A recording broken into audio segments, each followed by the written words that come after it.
Саламатсыздар ма, құрметті көрермендер. Бүгін біз Білім Медиа Групп атқарушы директоры Санжар Кенжеханұлымен сұхбат құратын боламыз. Біраз сауалдарға, сонымен қатар көкейде жүрген сауалдарға, бұл кісілердің жұмыстарын бұрыннан бері жұмыс істеп келе жатыр, білеміз. Қаншама дүниелерін жасаған, енді сол бойынша біраз туындаған мәселелер бойынша нақты сұрақтармен жұмыс жасасақ. Жалпы сіздердің қазіргі кездегі ұсынып отырған порталдарыңызды қай кезден бастап жүзеге асырдыңыздар және қай бағытқа қарай дамытып отырсыздар?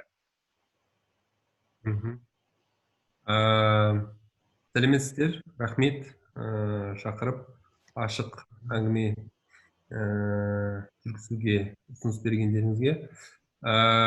Білім Медиа Групп ұжымы біз 2011 жылдан бері жұмыс істеп келе жатырмыз осы цифрлық білім беру саласында.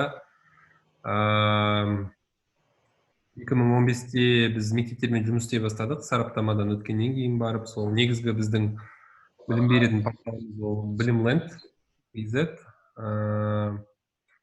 Бұл 4-ші тоқсанда осы өткенде пандемия кенеттен басталып, қашықтықтан оқуды бастама ретінде министрлік алғаннан кейін әртүрлі мекемелер енді осы нарықтағы жүрген компаниялар ұсыныстарын берген. Біз министрлікке қаражат жағын өзіміз көтереміз, видео сабақтарын түсіріп берейік, Bilimland порталы арқылы таратайық, сосын YouTube каналы арқылы таратайық және телевидение арқылы таратайық деген кезде, сонда министрлік Астанадағы үздік мұғалімдерді ұсынып, біз сол мұғалімдермен өзіміздің Астанадағы кеңсемізде 8 видео студия құрып, сол видео сабақтардың барлығын түсірген болатынбыз. Олар сосын кейін балапан, еларна телеарналарынан көрсетілді. Плюс бізде Bilimland'те де салынды, және біз Bilimland'те оларға әрбіреуіне 3-5 жаттығудан жасап шыққан болатынбыз.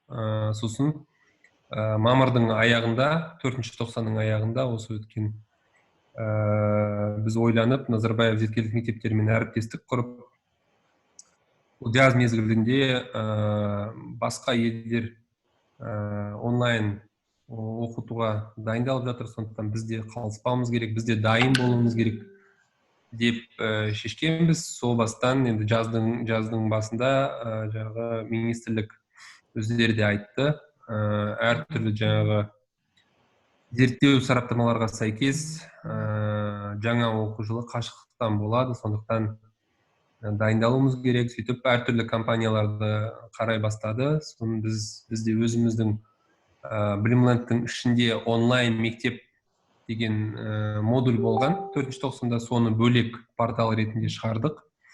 Онлайн мектеп.org. Соның ішінде 1-ші тоқсан бойынша бізде өзіміздің жасаған, құрастырған КТП бар, яғни өзіміздің тақырыптар, сабақтар.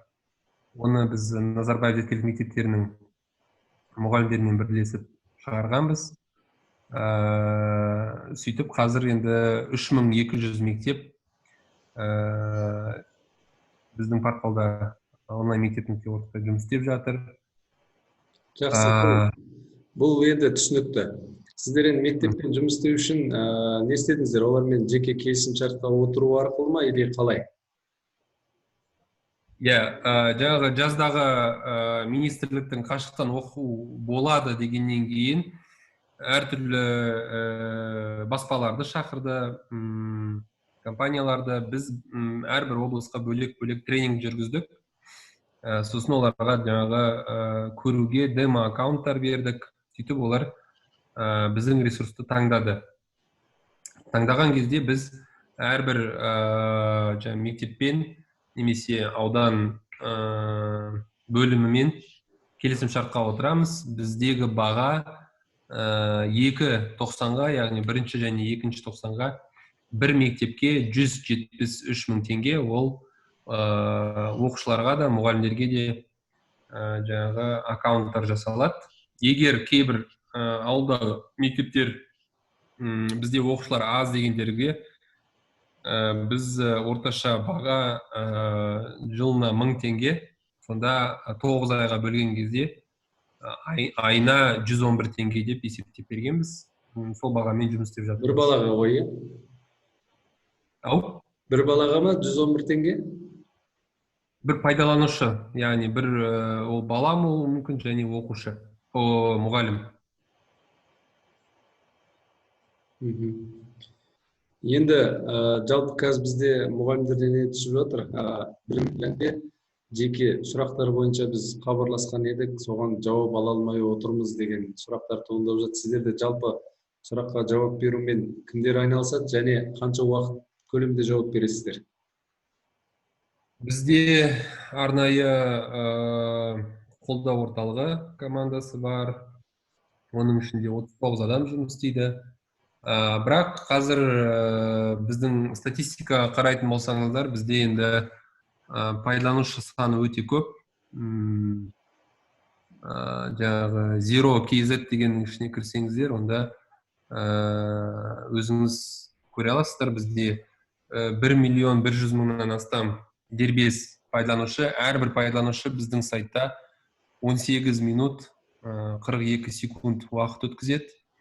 Әрине ата-аналар хабарласады өте көп, мұғалімдер хабарласады, кейде оқушылар хабарласады. Сондықтан біз қолымыздан келгенше қазір сұрақтардың барлығына жауап беруге тырысып жатырмыз. Бізде WhatsApp-та, Telegram-да арнайы чаттар бар. Видео нұсқалықтар, YouTube каналында бізде 218 мың жазылған адам бар. Қазақ тілді YouTube-та 100 мыңнан астам орыс тілді арнайы канал бар, Білімленд онлайн мектебі деген. Сондықтан енді біз әрине барлығымен жұмыс істеп жауап беруге тырысып жатырмыз, бірақ өте тез өсіп жатырмыз пайдаланушылар жағынан. Сондықтан кейбір сұрақтар мүмкін жауапсыз қалған шығар. Оған енді ренжімеуге шақырамыз. Егер бүгін жауап бермесе, онда міндетті түрде кешке немесе ертең жауап береміз. Телефон қоңыраулар өте көп. Бізде күніне 5700-ден астам телефон қоңырау. Оның шамамен 450-не біз жауап беруге үлгермейміз, бірақ қайта хабарласуға тырысамыз. Бізге чаттардың ішінде өткендегі енді есептер бойынша күніне 19 мың сауалдар келеді. Ол өте көп. Қолымыздан келгенше олардың барлығына жауап беруге тырысып жатырмыз. Енді бір мұғалім тағы жазыпты, Білімленд сайтында қажетті видеолар, материалдарды скачать ете алмаймыз деп қойыпты. Ол енді сіздердің жеке дүниелеріңіз болғаннан кейін мүмкін етілмейтін шығар деп ойлаймын. Оған қалай айтасыз, не түсіндіресіз сол жайында? Енді YouTube арнасында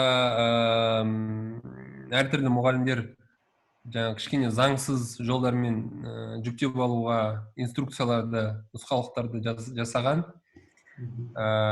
Плюс біз өзіміздің YouTube-тағы қазақша, орысша каналдарына бастауыш мектептің барлық видеоларын салып жатырмыз. Негізі тегін контентті көп шығарып жатырмыз, беріп жатырмыз қолымыздан келгенше, бірақ ол біздің өзіміздің енді тобымыздың, ұжымымыздың еңбегі. Осымен біз енді ақша тауып отырмыз, сондықтан бұны енді контент жасау өте қымбат тұрады, ұзақ жасалады. Сондықтан әрине біз көшіріп алу бойынша қарсымыз. Интернет арқылы пайдалану керек, немесе егер интернеті жоқ мектептер бізден офлайн шешім, яғни контент орнатылған құрылғылар сатып ала алады. Егер сондай мүмкіндік керек десе, онда біз ондайды да беруге дайынбыз. Енді мына жерде тағы бір ата-ана сұрақ қойыпты Астанадан. Кейбір сұрақтар мүлдем түсініксіз бала үшін сондай сұрақтарды саралау керек сияқты деген. Бұған не айтасыз? Енді контент бойынша бізде осы маусымнан 5700 сабақ, қазіргі 1-тоқсан бойынша олар бізде маусым айынан бастап жасалуы басталған. Енді өздеріңіз ойлаңыздар, бізде 42 пән, қазақша, орысша. Сонда біз 3 айдың ішінде 42 оқулық шығардық деп айтуға болады. Бір оқулыққа әдетте кем дегенде 1 жыл уақыт кетеді негізі. Сондықтан енді қатенің бар екендігін біз мойындаймыз, және қателердің барлығын біз қазір жинап жатырмыз. Бізде қазір 5700 сабақтың ішінен 112 қате біз алдық. Бұл 112 қате қазір жөнделді. Ары қарай енді қателер келіп жатса, біз олардың барлығын жөндеп, енді бұл басылып жатқан кітаптар емес қой, бұлар цифрлық, сандық. Сондықтан біз оларды қатені қабылдағаннан кейін бірден өзгертіп сақтай саламыз. Ол жағынан қиындығы жоқ. Жалпы енді мұғалімдер арасында тағы мынандай нәрсе бар. Мысалы мектептер таңдады, мектептер таңдағаннан кейін олар балаларға логин парольдарын таратып берді. Бірақ өкінішке орай кейбір соған кіре алмай отырған, кірмей отырған оқушылар, мысалы енді қайдан алған белгісіз, білімлентқа кіріп статистиканы қарайтын болса, ол жерде оқушыда кірген жоқ деп тұрады да, мұғалімге олар скриншотын жібереді алды, ол қайдан алады белгісіз. Енді осы жағдайда оқушының өзі кіріп отыр ма, әлде басқа біреу кіріп отыр ма, сондай жағдайды анықтайтын функция бар ма сіздерде? Ондай функция жоқ. Әрбір мұғалім негізі берген аккаунттарды жай тарата салмау керек. Әрбіреуіне жеке-жеке беріп, оқушыға кірді ма, кірген жоқ па қарап тексеру керек. Сосын енді өзі де кіріп тексере алады. Қолында логині бар, паролі бар. Егер сондай проблема болса, ондай проблемаларды біз естідік, бірақ бүгін мысалы анықтаған не бойынша біз чаттарымызға да желіге де салып жүрген болатынбыз. Кейбір оқушылар кіріп, мендегі жаттығулар жауаптар бар екен дейді, бірақ олар алдын ала сабақтарды қарағылары келеді, жауаптарын қарап алғылары келеді. Сосын олардың жаттығуды орындамайды, бірақ қарап отырады. Сонда олар сақталып қалады 0 деп. Сосын екінші рет кірген кезде ол 0 болып тұрады. Әрине, ол алдын ала қарағысы келсе, ол бірден немесе орындау керек еді ол жаттығуларды, немесе алдын ала қарамау керек еді. Енді сондай проблема бар. Дұрыс жауаптарды көшіру, 100% балл алғысы келетін балалар бар. Сосын мен кінәлі емеспін деп отыратын балалар бар. Кіре алмайтындар, олар мұғаліммен жұмыс істеп, жаңағы аккаунтты мұғалім жасайды. Ол оқушыны өшіре алады, қоса алады. Барлық еркіндік қазір оқушыны басқару бойынша мұғалімнің қолында. Сондықтан ол әрбіреу бізге звондап, біз жаңағы бірнеше 100.000 оқушының аккаунтын әрбіреуіне өзгерту, ол енді әрине мүмкін, бірақ ол ұзақ процесс. Сондықтан ол еркіндік мұғалімге берілген. Мұғалім өзі кіріп, өзі өшіретінді өшіріп, қосатынды қосып, өзінің класының басқарушысы болу керек. Енді тағы бірде айтып жаттыңыздар, осы бір алдыңғы талқылауларда ма? Мысалы, олар жаңағы білімлентпен оқығаннан кейін сондағы алған сабақтардағы бағаларды күнделік кезетке, немесе мысалы оңтүстік Қазақстанда ай мектеп деген бар, Қарағанды облысында білім ал деген сияқты. Солармен интеграция жасау мүмкін бе? Бағалар. Интеграция жасау менің жеке ойымша мүмкін, бірақ көрдіңіздер ме, ол енді бәсекелестік. Егер күнделік жүйелері, баға қабылдайтын жүйелер бізге интеграция керек еді десе, біз қашпаймыз, біз ашықпыз. Қазір бірақ ондай нақты болады деген ондайды айта алмаймын, себебі ондай әлі шешілген жоқ. Біздің өзіміздің әрбір сыныптың бағаларын енгізу, сақтау мүмкіндігі болады. Бұйыртса келесі аптаның аяғына дейін ішінде күнделік деп тұрады бағалары. Мұғалім өзі кіріп оларды өзгерте алады. Сосын сол жердегі бағаларды кез келген басқа бір жүйеге көшіріп сала алады. Бірақ автоматтандырылған, бірақ интеграция жоқ. Күнделікпен, білім алумен, еду мектеп дейді. Тағы бір кісілер сұрақ қойып отыр. Білімләнтті мектептер қалай таңдады, қай платформаның ішінен таңдады, қалай таңдады деген сұрақтар туындап отыр екен. Сіздерді қалай таңдау жасады деген? Жазда министрлік біз сияқты компанияларды жинады. Сосын әр облысқа бөлек-бөлек презентация жасауға мүмкіндік берді. Үйтіп, әр облыстың мектеп директорлары қатысты сол презентацияларға. Сосын қалағандары жаңағы бізге сынап көруге болатын бір логин аккаунттарыңды беріңдер деді. Біз бердік. Презентация сұрады, біз бердік. Коммерциялық ұсыныс сұрады, біз бердік. Кейбіреулер келіп, бізге осы жерде облысымызға келіп көрсетіп кеттіңдер деді. Біз бардық, пандемияға қарамай барып көрсеттік. Соның аясында бізбен жұмыс істеуді бастады, бірақ біздің білімләнттегі сабақтар сараптамадан өткен, тексерілген. Соның негізінде олар бізге енді сенеді деген фактор бар. Себебі біз осы нарықта 10 жыл бойы жұмыс істеп келе жатырмыз. Жыл сайын біз сараптамадан өтеміз, жыл сайын біз мұғалімдерге тренинг жасаймыз. Әр жылына 2 рет біз әдіскерлерге үлкен шеберлік сағаттарын өткіземіз. Жалпы мектептермен баяғыдан бері жұмыс істеп келе жатырмыз. Енді сіздерде мысалы кейбір нелер әртүрлі нелерде жұмыс істеуге ыңғайлы ғой. Мысалы ата-аналардың кейбіреуінде мысалы ноутбук болса телефон жоқ, телефон болса тағы бірдеңесі жоқ, планшет тағы басқа сияқты.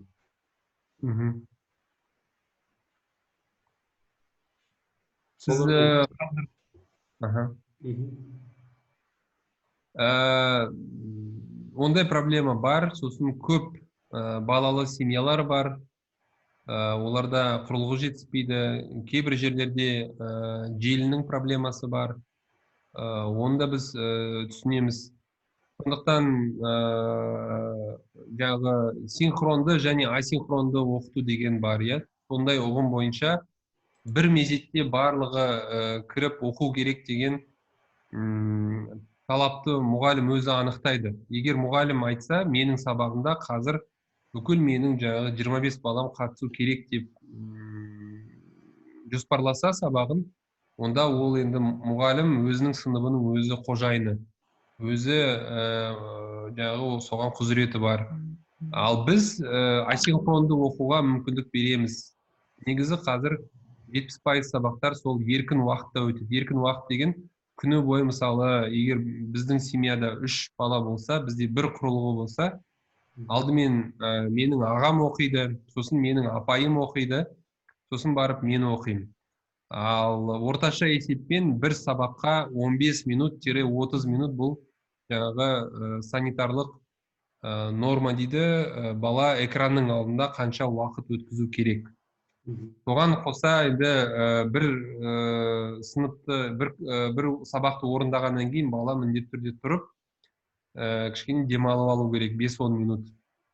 Сосын қайтадан сабағына оралу керек.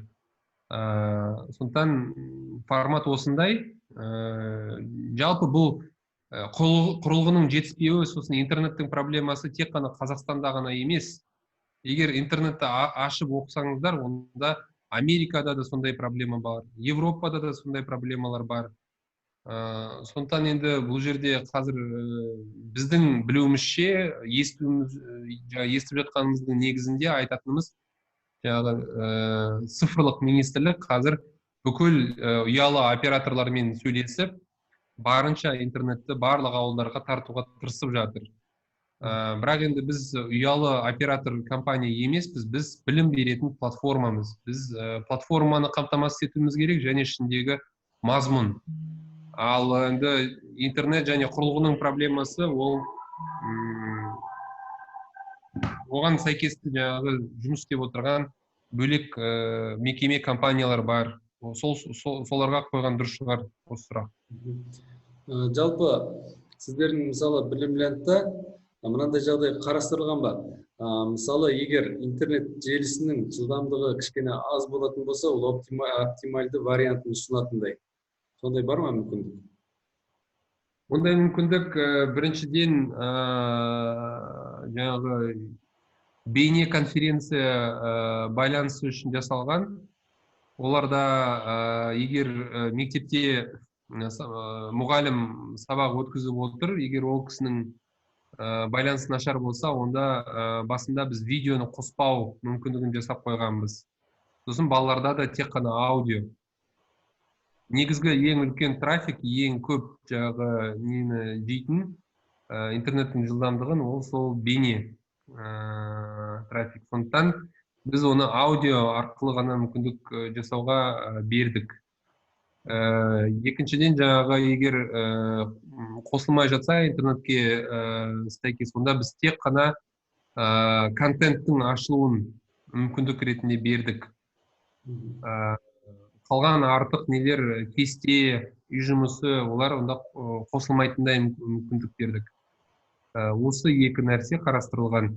Ары қарай енді біз инклюзияның мүмкіндіктерін де күшейтеміз, яғни шрифтті үлкейту, ішіндегі фонын кішкене қарайтып қарауға мүмкіндік беретіндей, сондай мүмкіндіктерді қосу жоспары бар. Енді бізде қазір проблема барлық жерде интернетпен болып тұр, таяуда Фейсбуктан көрдім ғой, сіздер бір жерде бір мектепті алып, өздеріңіздің қарамақтарыңызға жөндеп, соған жағдай жасап жатсыздар, сол сияқты, мысалы, шалғай ауылдарда, аудандарда кәдімгідей сервер қойып, соған мысалы өздеріңіздің оқулықтарыңыз сол жүктеу арқылы интернетсіз, мысалы, кішкентай ауылды жерлерде Wi-Fi-мен немесе сымды желі тарту мүмкіндігі бар ғой арзан бағаға, немесе жаңа сымсыз желі арқылы. Сол арқылы қойып, жаңа серверге қосылып, жаңа интернетсіз осындай офлайн оқуға мүмкіндік беретін жағдайды қарастыра аласыздар ма? Қарастыра аламыз. Біз мысалы Жамбыл облысына ондай ұсыныс берген болатынбыз. Ол жерде бір сервер қойып, сол жердегі мектептерге қолжетімді ететін. Мысалы, ауылды жерге бір мектепке қою үшін қанша қаражат қажет оған? Қанша қаражат? 1.100.000 деп есептегенбіз. Яғни оның ішіне сервер кіреді, платформа кіреді, контент кіреді. Сонда жаңағы ауыл толықтай қамтылатындай. Бірақ енді біз оны жасап шыққан жоқпыз. Себебі оған қызыққан жаңағы облыс мекемелер болған жоқ. Ал бұлай тапсырыс берсе жасайсыздар ғой, ондай мәселе? Ойластыруға болады, бірақ дәл қазір емес, себебі біз қазір контент жағынан да, технология жағынан да қазір жұмысымыз өте көп болып тұр. Егер нақты сондай шешім қабылданса, бізге ауылға сондай сервер керек және платформа жергілікті немен күшімен істеп тұру керек деген не болса, нақты шешім. Онда ойлануға болады, бірақ мерзімдерін кішкене енді талқылау керек. Жалпы бізде қазір жан-жақта шет аудандарда интернеттің істемей қалып жататынын ескеретін болсақ, бұл жағдайды кеңінен қарастыру керек қой деп ойлаймын. Өйткені ол жерде интернеттің қажеті жоқ. Мысалы, ауылға бір 2-3 Wi-Fi точкасын таратып, бір-біріне мост жасап, сол арқылы жаңа серверге қосылып, телефонмен болсын, планшетпен болсын, компьютермен болсын, қосылатын болса, оған ешқандай жаңағы интернеттің де қажеті жоқ, ешкімге жалғыз да болмайды. Әмбе әр мектеп өз дербес жағдайда жұмыс істегендіктен жаңағы серверге де көп нагрузка ештеңе болмайды. Мысалы, көп жерлерде айтып жатады, ашылмай жатыр, загрузка болып жатыр, тағы басқа деген сияқты. Мысалы, сабақ уақытында действительно біздің мектеп өз іштей оқиды. Бірақ сабақ уақытында действительно интернетпен проблема болып қалады бізде. Мысалы, ол скоросты, мысалы бізде 40-50 мегабайт секунд. Соның өзінде интернетпен проблема болып жатады. Егер алдағы уақытта осы жағын қарастырсаңыздар, жақсы бір шешім және не болар еді деп ойлаймын. Өйткені үлкен ауылдарға, кішкене шағын ауылдарға үлкен қолдау болар еді деген сияқты. Енді тағы бір сұрағым, сіздерде жаңағы қашықтан оқытқан кезде жаңа айттыңыз, иә, мұғалім өзі видеомен қосылып, оқушыларды жинап көріп отыруға дейін мүмкіндік бар дедіңіз. Сонда ол сіздердің платформаларыңыздың ішінде жасалған, өздерің жасаған бағдарлама ма, немесе басқа жаңағы Zoom сияқты, сосын кейін жаңағы басқа да программалар бар, солармен интеграция жасалған программалар ма бұлар?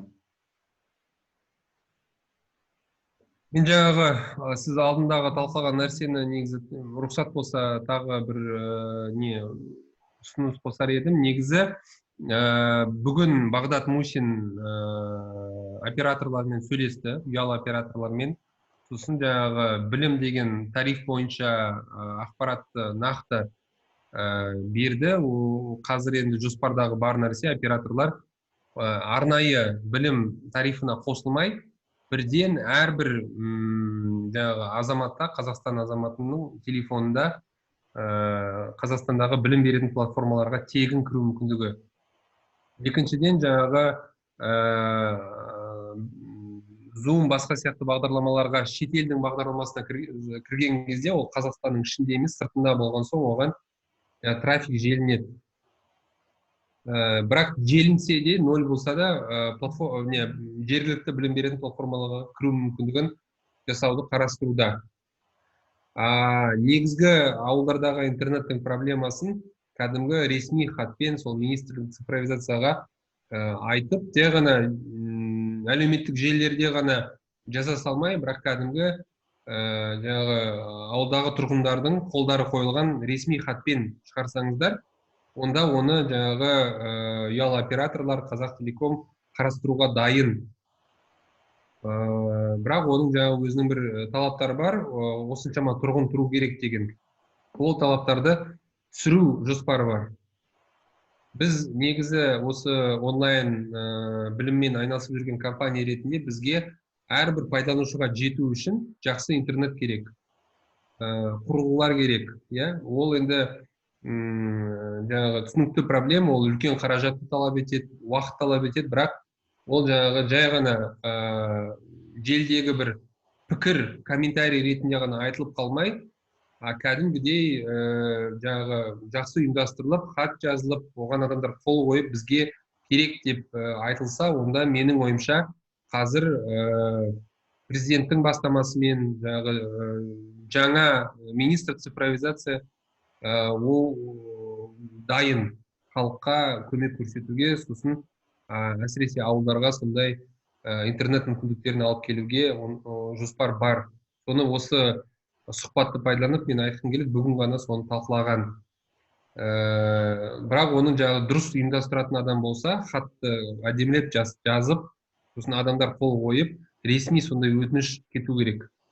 Онымен де көрдік біз, ол мысалы цифровизацияға барады, ол одан төмендігіге жібереді, одан төменгіге жібереді, төменгі келіп, мысалы аудандағы Қазақтелекомға келеді, солар жауап береді. Мынандай мүмкіндік. Мысалы әйтпесе бізде скоростной интернет деген келіп тұр міне. Мысалы мекемелерге ғана қосып берді де, үйге айына 3,5 теңге төлеп, мен Қазақтелеком мысалы роутерін алдым. Бірақ өкінішке орай жылдамдығы 1 мегабайт секундқа да жетпейді.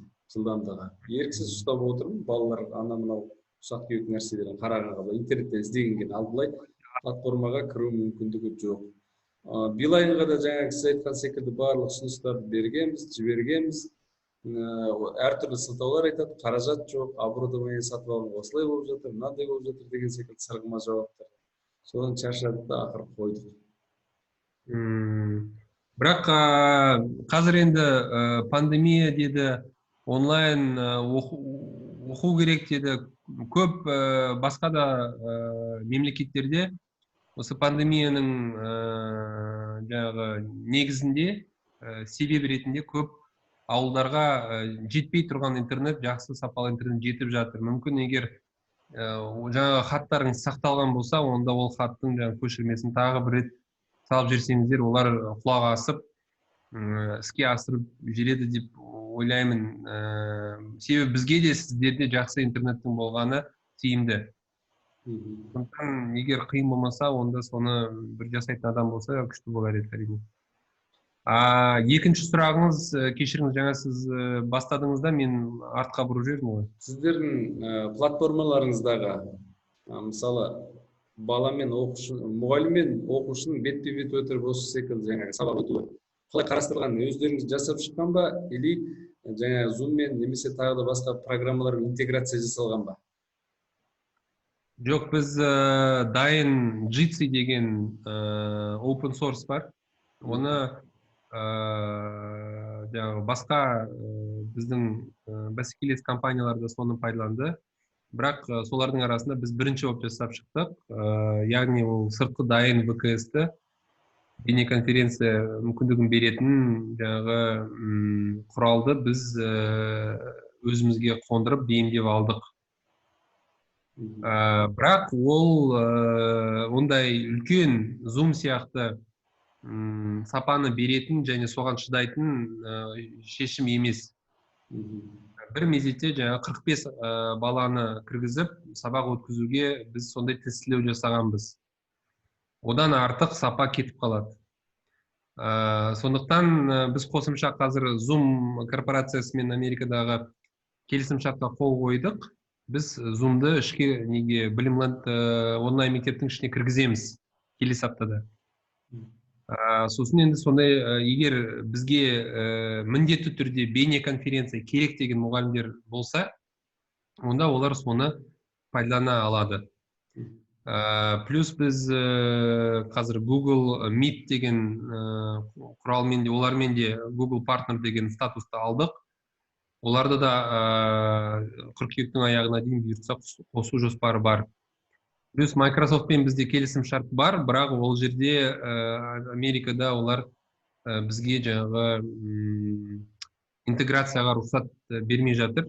Сол процесс шешілсе, онда Microsoft Team'ді де онлайн мектептің ішіне қосамыз. Сондықтан көп адамдардың түсінбейтіндігі, өкінішке орай, бірақ технология жағын білетін адамдар, олар видеоконференцияның өте қымбат сервер тұрғысынан оны түсінетін адамдар түсінеді.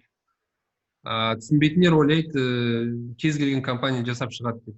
Олай емес, бұл өте ауқымды жұмыс, көп ақша, қаражат талап етеді. Біз өкінішке орай біз ондай мүмкіндігіміз жоқ.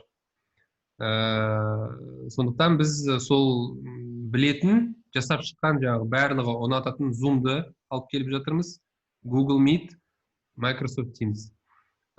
Соларды егер пайдаланамын деген мұғалім болса, менің шығармашылығымның ішінде, менің жасап отырған сабақтарда менде бейнеконференция болу керек деген талап бар дейтіндер болса, онда біз өзіміздікін де береміз, Zoom-ды да қосамыз, Teams-ті да, Meet-ті да береміз, бірақ шетелдік трафикке қосымша ақша жаңағы желінеді, ұялы жаңағы трафик ненің ішінде.